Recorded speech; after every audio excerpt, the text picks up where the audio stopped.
आज ना मी माझं फेवरेट वस्तू बनवली होती. ती कुठली होती म्हणून नक्की शेवटपर्यंत बघा. मी लहान असताना ना माझी आई मला हे कंटिन्यू बनवून द्यायची, कारण मला इतकं आवडायचं ना. पण आता ते स्वतःहूनच मला स्वतःच्या हातानेच बनवावं लागतं, कारण लग्न झाल्यानंतर आई नाही येऊ शकत ना प्रत्येक गोष्ट बनवून द्यायला. चला तर आपण सुरुवात करूया आपल्या ब्लॉगला. मस्त अशा प्रकारे झाडांना पाणी देऊन दिलं आणि माझी मेथीसुद्धा लवकर लवकर मोठी होत होती. म्हटलं एक भाजी तरी होणार. मस्त घरातले सगळे कामं आवरून घेतले आणि आंघोळ केल्यानंतर मात्र फेस अशा ग्लो करायला विसरत नाही आणि खूप छान फेस ग्लो करत होता. माझी आवडती वस्तू होती ती म्हणजे चपातीचे तुकडे. तुमच्याकडे काय म्हणते ते नक्की तुम्ही मला कमेंट बॉक्समध्ये सांगा. त्यासाठी मी मिक्सरमध्ये चपाती छान बारीक करून घेतली आणि तेलामध्ये जिरा फ्राय केला, कांदा आणि कढीपत्ता टाकून छान शेंगदाणे टाकून घेतले.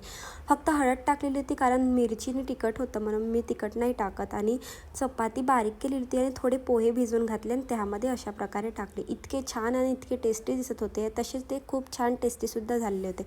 मी मस्त आवरला आणि बाहेर जायसाठी निघालो, कारण घरात इतकं बोर होत होतं ना, म्हणून मस्त सात्विकलासुद्धा आवरला आणि दोघंजणं जायला निघालो.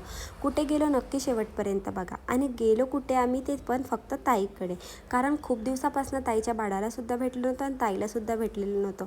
दोघं गेल्यानंतर चिवची आणि सात्विकची इतक्या प्रकारे मस्ती चालू होती. दोघांची मस्ती जोपर्यंत होते ना तोपर्यंत त्यांना छान खेळू दिला. आणि मी जी पुरण घेऊन गेली होती, कारण ताईला माझ्या हातचं पुरणची पोळी खायला आवडते. तिला मस्त अशा प्रकारे पुरणपोळी वगैरे बनवून दिली. बाहेरचं वातावरण अशा प्रकारे झालं होतं की खूप पाऊस येणार, पण पाऊस तर पडत नव्हता. बट या बायांचा माहीत नाही कुठला कार्यक्रम होता, या मस्त त्यांचा डान्स वगैरे बघितला आणि सात्विकची आणि आत्याची खूप मस्ती चालू होती. म्हटलं चला ताईच्या घरचं डेकोरेशन तुम्हाला दाखवूया. इतकं छान डेकोरेशन केलं आहे ना, तिचं घर खूप छान दिसतं.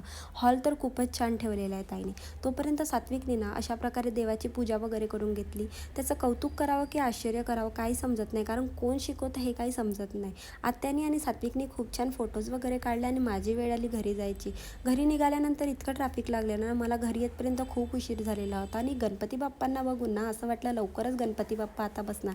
उद्याची तयारी वगैरे करून घेतली, कारण उद्यापासून श्रावण सोमवार होता. आईला मेहंदी वगैरे लावून घेतली आणि मला ना भूक नव्हती, बाहेरचं काहीतरी खायची इच्छा होती, म्हणून शुभमने येताना अशा प्रकारे नूडल्स आणले आणि ते खाल्ले आणि माझा दिवस इथेच संपला. चला तर भेटूया नवीन ब्लॉगमध्ये. बाय.